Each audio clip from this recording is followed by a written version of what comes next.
Assalamualaikum. Jadi kita akan ngobrol sana sini seperti biasa, tapi materinya itu saya pengen mengenai cita-cita. Di depan saya ada seorang remaja yang lulusan SMK baru 1 tahun yang lalu. Iya. Ya. Iya memang. Iya memang ya. Agak ditarik mic-nya supaya terdengar suaranya. Nah, saya ada pertanyaan yang inti. Cita-citamu apa? Cita-citaku ya. Nah, kalau dulu ya. Kalau dulu ingin menjadi seorang dokter saya. Dokter ya? Iya. Dokter kelamin atau dokter kandungan? Perawat itu, Pak. Kak perawat gitu, Mas. Dokter atau perawat? Beda loh ya. Kok gimana sing meru apa membantu-bantu ngono lho. Oh, perawat. Perawat berarti. Perawat. Perawat. Orang perawan ya. Perawat. Perawat, ya, iya. Perawat. Oke. Terus? Itu memang Pengen jadi perawat. Ya, terus ada perubahan sangat ekstrim sekali. Ya, terus jadi gitu loh, apa tuh pengennya jadi polisi gitu. Oh, terus jadi yang polisi. Kelas 3 itu, kelas 3. Jadi kelas 1 jadi perawat. Nah, SMP itu. Oh, SMP ya, jadi perawat. Saya pengen jadi perawat. Ya. Terus SMA, SMK jadi polisi walaupun sekolahnya di SMK. Iya. Terus kenapa dulu masuk ke SMK? Ya kan kalau SMA itu kan ya gak asik lah gitu, Pak. Gak asik mungkin ya? Kayak pemandangan saya tuh gak asik sama sekali kan mana. Wah, sekolah SMA ya Mas ya. Contoh ya kan dulu kan 6 itu kan sedikit dong Mas. Oh, goblok lah ya. Ojo goblok lah ya. Iya, enggak begitu pinter. Ya, gitu begitu kan. Pinter ya. Ya, gitu. Pas-pasan gitu loh Mas. Mau masuk SMA loro kayak lihat kok sekolah sama dengan SMP 4 semua ya. Oh, jadi merasa enggak pede gitu ya. Enggak asik lagi dulu. Oh, enggak asik. Ya rai-raine podo tenan. Oh iya. Nak bahasa kasarnya gitu. Jadi cari sesuatu yang baru lah. Iya gitu loh. Pengen sesuatu yang baru. Ya mau masuk SMA 1 lah tidak memungkinkan namanya lah. Jadi intinya SMK ini karena tidak mengejar cita-cita tapi karena pengen sesuatu yang baru gitu ya. Iya gitu. Sesuatu yang baru. Terus ketika SMK terus pindah jadi polisi ya. Iya. Terus kan pengen dong. Setelah lulus pindah lagi jadi apa? Enggak jadi apa-apa. Enggak jadi apa-apa. Olahraga dan daftar jaga. Apa sekarang bukan jadi pilot? Enggak usah, jangan. Tuh, tapi kayaknya kan sering latihan terbang tuh. Siapa? Tidak ada terbang di mana? Ding ding. Terbangan itu. Yo terbangan. Iya. Terbangan jadinya ya pemukul orang gitu kan. Oh iya. Penabok. Algojo itu. Algojo. Jadi saya hanya nerangkan gini loh, bukan menerangkan, saya berbagi. Saya juga punya cita-cita yang banyak dari SD, pasti punya cita-cita. SMP punya cita-cita, SMA punya cita-cita. Kuliah punya cita-cita yang berubah lagi gitu ya. Sekarang cita-cita terus berubah. Menurut saya cita-cita itu bukan apa ya? Bukan harus satu patokan ya, harus satu, tapi sebuah pencapaian itu cita-cita menurut saya. Dan kata-kata motivator gitu, wah kita harus menulis cita-cita kita. Sebenarnya kalau saya nggak setuju itu. Ya boleh sih menulis, tapi kan kayaknya satu pakem aja gitu. Misalnya kita pengen jalan-jalan ke Amerika, itu tulis Amerika aja. Bahkan kan banyak. Ya harusnya ya nggak cuma Amerika, kita harus kesana kesini. Menurut saya cita-cita itu perlu untuk motivasi kita, ada goalnya gitu yang akan kita capai. Tujuannya harus kita capai. Tetapi ketika dalam perjalanan itu ternyata cita-cita kita itu bukan kandas ya, tapi membelok, atau ternyata kita nyampainya di sana, ya udah dinikmati gitu loh. Menurut saya gitu. Jadi saya hampir cita-cita saya itu tidak tercapai gitu. Semuanya nggak tercapai, tapi malah tercapainya lebih tinggi. Wah. Misalkan saya pengen apa istilahnya? Saya pengen si A, saya dapatnya si B, lebih baik lagi. Oh, masalah cewek ini. Kalau masalah terus saya masalah lain, misalnya saya pengen kuliah di sini, ternyata di sini lebih bagus lagi. Saya pengen ini lebih bagus lagi. Jadi yang paling penting adalah kita jangan sakit ketika cita-cita kita tidak tercapai. Jadi misalnya kita pengen cita-cita jadi perawat, ternyata ya memang kandas gitu ya, nggak usah bingung aja, santai aja. Berarti memang rencana Tuhan, rencana Allah itu berbeda dengan kita. Kita kan manusia yang sok tahu kan. Ini bagus, ternyata enggak gitu. Lah misalkan awakmu kemarin itu jadi perawat ya. Saiki dolanan karo Covid loh ya. Iya. Ya iya kan, dolanan karo Covid, setinan pakai sama Covid kan. Istilahnya sehelo tiap hari sama Covid-19. Itu bukan Dewa 19 tuh ya, Covid-19. Covid-19. Ya, oke. Jadi semua cita-cita itu memang harus kita kembalikan ke Tuhan, ke Allah. Allah is apa itu? Health of Allah gitu. Kita minta semua itu minta tolong ke Allah. Dan kita jangan jadi idealis. Idealis itu boleh, tapi jangan semua cita-cita kita pengen itu nanti sakit. Seperti kalau kita jatuh cinta. Iya, memang ya ini suka saya. Kita suka sama seseorang, kita kejar mati-matian. Tapi kalau kita nggak jadi, nggak dapet, yo santai aja lah. Pasti kita akan dapat yang di atasnya. Lebih gitu loh. Lebih. Tapi jangan langsung kita nggak ngapa-ngapain gitu ya.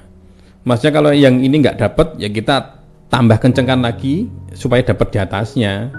Jadi jangan malah turun di bawahnya, gitu loh maksudnya. Kalau kita ngejar si A nggak dapat, jadi pandangan kita atau selera kita harus kita naikkan levelnya. Bukan kok ini nggak dapat lah berarti aku untuk sak ngisor, ya jangan. Itu the loser. Itu orang kalah sebelum perang. Ya. Jadi seperti itu ya, carinya level yang di atasnya.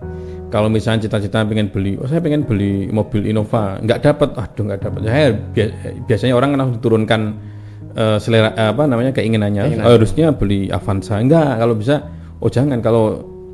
Kalau si Innova nggak dapat ya harus di Lamborghini gitu. Harus di atasnya lagi gitu.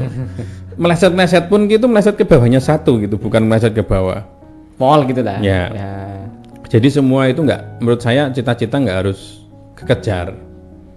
Bahkan kadang cita-cita kita kandas tapi kita punya lebih yang tinggi. Misalnya kita punya cita-cita saya pengen jadi pegawai mall misalnya. Ternyata kita jadi yang punya mall, itu nggak masalah. Tapi positif tinggi, saya kira yang dengerin ini pasti gombal lah, wakio gitu. Ngawur. Karena hidupku seperti itu. Semua tidak saya, bahkan cita-cita saya luntuh semua. Yang saya dapatkan adalah semua hal yang saya dapatkan tiba-tiba. Jadi cita-cita kan, kalau cita-cita di dunia kan tidak terlepas dengan rezeki. Makanya kalau saya sih, semua peristiwa itu jadikanlah sebuah jalan menuju ke sana. Hampir setiap pekerjaan saya itu cita-cita itu munculnya tiba-tiba. Jadi kalau orang bilang itu kayak apa namanya ya, yurak disengaja gitu, tidak disengaja. Bahasa Jawanya delalah gitu. Ya gitu bisa. Jadi bagaimana cara untuk itu? Jadi perbanyaklah teman, silaturahim, sedekah. Sedekah itu dalam arti banyak loh ya. Iya memang. Sedekah senyum aja itu sedekah. Makanya dengan sedekah senyum banyak teman misalkan. Setelah banyak teman, ternyata teman punya relasi. Teman punya usaha yang bisa kita tiru, yang bisa kita jadikan patokan, yang bisa kita belajar, itu ternyata itu juga adalah sumber dari rezeki. Makanya kebanyakan orang sholat duha jendat-jendet gitu, itu kan mikirnya hanya minta rezeki, tapi pandangan kita kan rezeki ini tiba-tiba dikasih uang jatuh dari langit ya, misalnya teng sekian, tapi enggak. Rezeki itu banyak hal. Kata Bang Haji Roma Irama, hanya istri soleha perhiasan dunia, perhiasan terindah. Nah itu kan perhiasan itu kan termasuk rezeki kekayaan kan. Jadi rezeki itu banyak hal, termasuk juga kayak tadi ya, punya istri soleha, punya keluarga yang baik, itu rezeki. Kesehatan juga rezeki. Lalu sumber-sumber informasi itu juga rezeki. Makanya sholat duha itu enggak bayangannya hanya receh, uang gepok berbentuk uang kertas dan receh, itu bukan berarti Mas. Tapi informasi-informasi itu banyak sekali. Misalkan ada informasi mengenai ini, kita tinggal sudah dibuka pintu rezekinya. Jalan Mas, buka pintunya. Kita tinggal mau masuk mau enggak gitu. Nak mau ya jadi jalan, kalau enggak ya tutup lagi kan, selesai. Tutup lagi berarti ya. Jadi cita-cita itu seakan-akan kayak bayangan-bayangan, tapi Allah sudah menyediakan berbagai macam pintu tadi. Pintu itu bisa saja pintu yang sesuai dengan cita-cita kita. Kadang juga pintu itu berbeda cita-cita, tapi intinya sama. Intinya adalah kesejahteraan, kemakmuran, sama. Nah, jadi jangan putus asa kalau misalnya jadi polisi kok nggak jadi polisi terus tiba-tiba down, jangan putus asa. Juga ada beberapa teman itu yang menganggap rezeki itu hanya pandangan pertama. Pandangan pertama maksudnya gini, ada orang yang ditawari jadi satpam. Iya. Karena dia merasa, oh saya nggak pantas jadi satpam. Saya pantasnya jadi minimal karyawan lah. Dia nggak mau. Padahal Allah memang sengaja membuat kayak gitu supaya ada langkah berikutnya.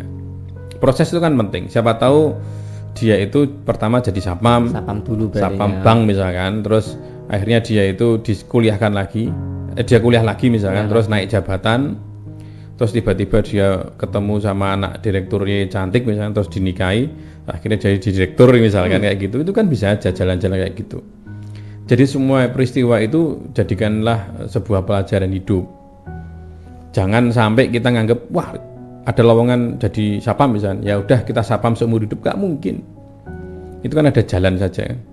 Allah itu hanya buka pintu, setelah pintu ada beberapa rintangan, setelah ada rintangan terus akhirnya kita ketemu dengan sesuatu yang kita cari. Nggak langsung kita pintu dibuka terus yang rezeki yang ya tidak semudah itulah.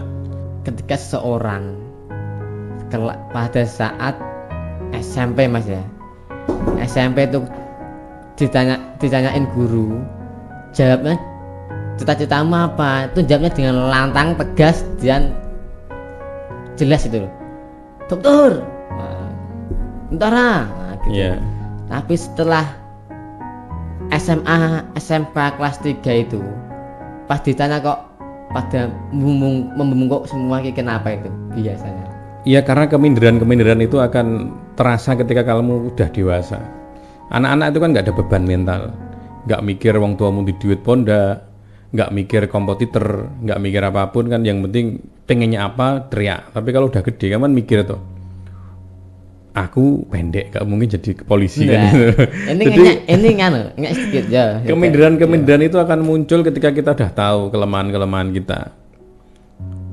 Gitu. Jadi mosok saya pengen jadi dokter, wong bayar sekolah aja nggak bisa. Jadi banyak istilahnya banyak perhitungan yang anak kecil nggak lakukan. Tapi kalau udah dewasa udah tahu kompetitornya, biayanya, kesiapan kita. Jadi kita semakin tahu, oh padahal yang sebenarnya yang harusnya di pacuan ya anak kecil kayak gitu. Anak kecil itu kita nggak usah mikir apapun, karena semua yang kita gapai kan tidak semuanya karena kita. Iya memang. Ya karena Allah kan sebenarnya. Semua itu ya. Nah iya, nggak usah kita sok-sok pede, sok-sok cakep gitu, sok-sok punya. Orang punya kayak apa, misalnya cita-cita jadi dokter, nggak mungkin jadi dokter juga. Nah, karena kenapa begitu? Ya karena mungkin IQ-nya rendah gitu, nggak IQ-nya. bisa hafalan. Ya gitu kan bisa aja. Jadi cita-cita itu sebenarnya ya disikat aja. Ada banyak teman saya yang dokter itu orang tuanya petani biasa. Cuman dia udah pinter-pinter aja, memang orangnya sudah siap, pinter, lalu cari beasiswa, hafalannya bagus, ya dapat. Ya tergantung. Jadi tergantung kesiapan kita sebenarnya. Nah, semakin kita dewasa itu bukannya kita siap, tapi malah kita jadi minder. Dari kelemahan-kelemahan itu kita simpulkan, oh ternyata kita nggak pantas ini. Itu seperti kalau kita cari cewek ketika masih kecil. Iya. Pengenmu kayak gini, tapi semakin dewasa kayak gini kan penilaianmu kan banyak sekali. Wah, saya nggak pantas dengan ini karena dia terlalu cantik, terlalu jelek maksudnya. Kayak gitu. Semakin dewasa kamu semakin banyak alasan-alasan yang membuat kamu semakin minder gitu. Bukan minder, menyempitkan keinginan. Jadi kalau SMP asal cewek cantik tembak, tapi semakin kesini ya dia nanti akan meruncing sendiri. Jadi perjalanan kita itu seperti kayak obat nyamuk itu. Muter itu semakin lebar, semakin kecil, semakin ke pusat itu. Cita-cita juga gitu. Pertama cita-cita banyak sekali, semakin kecil akan menuju ke titik itu. Nah, titik itu Mas ya. Yeah. Itu apanya gambaran dan kehidupan kita itu. Ya, itu namanya takdir ya. Jadi takdir itu ya kayak itu. Titik itu takdir kita. Jadi titik pusat itu lah. Iya. Semua usaha kita lakukan terus sampai jadi titik, ya itu udah takdirnya itu. Mau apa? Ya situ. Gitu, harus jalannya begitu. Jalannya emang harus itu. Gitu. Karena semua sudah kita lakukan. Yang paling penting adalah itu. Sepele berarti. Iya. Ada orang yang cita-citanya terlalu tinggi terus tiba-tiba Jatuh ya. pindah cita-cita itu juga ada. Tapi yang paling baik adalah wong cita-cita nggak bayar, cita-cita juga gratis. Jadi kalau bisa, kalau cita-citanya segini gagal, ditinggikan aja. Kok dengan kan kenapa mas? Ya masa kita cari yang lebih buruk kan nggak mungkin kan. Memang. Nah itu. Tapi kalau kita kan tinggi apa rendah. Itu masalah keilmuan. Jadi ilmumu kurang ya mesti aduh nggak bisa minder. Tapi kalau keilmuanmu yakin, langsung tinggi. ya naikkan lagi, ngapain ndak? Gitu. Kalau misalnya dapat cewek cantik kok ditolak, ya mosok cari yang jelek. Mosok cari yang lebih jeleknya nggak mungkin kalau logikanya gitu. Ya lebih cantik lagi lah, gengsi lah. Smart ya. Cantik, wah, jenius, oke. Harusnya gitulah. Cita-cita juga gitu istilahnya. Kalau misalkan ini ibaratnya kalau kita kayak cari cewek gitu, kalau ceweknya pengen cantik lagi ya kita harus perkuat ilmu kita, komunikasi kita, kualitas kita, semuanya kita naikkan supaya kita dapat orang yang berkualitas pula. Itu sama juga cita-cita. Kalau cita-citanya pengen tinggi ya kualitas kita juga akan naikkan lagi. Begitu. Kita itu kita itu intinya itu malas gitu. Males. Pemalas. Pemalas apa maksudnya? Pemalas segalanya. Segalanya. Malas gitu orangnya. Makanya cita-cita yang kita kejar, aduh, capek. Makanya ada orang yang menikah itu sampai sekarang nggak nikah karena capek gitu. Capek. Kenapa capeknya? Ya capek tadi. Oh, iya. Ya. Udah gitu. Ngantuk, lemes aku San. Ngantuk. Gitu aja, nggak usah subscribe, lihat aja videonya. Kalau nanti kita upload lagi, lihat lagi, nggak usah subscribe. Gitu aja. Assalamualaikum warahmatullahi wabarakatuh. Waalaikumsalam warahmatullahi wabarakatuh. Ngantuk aku.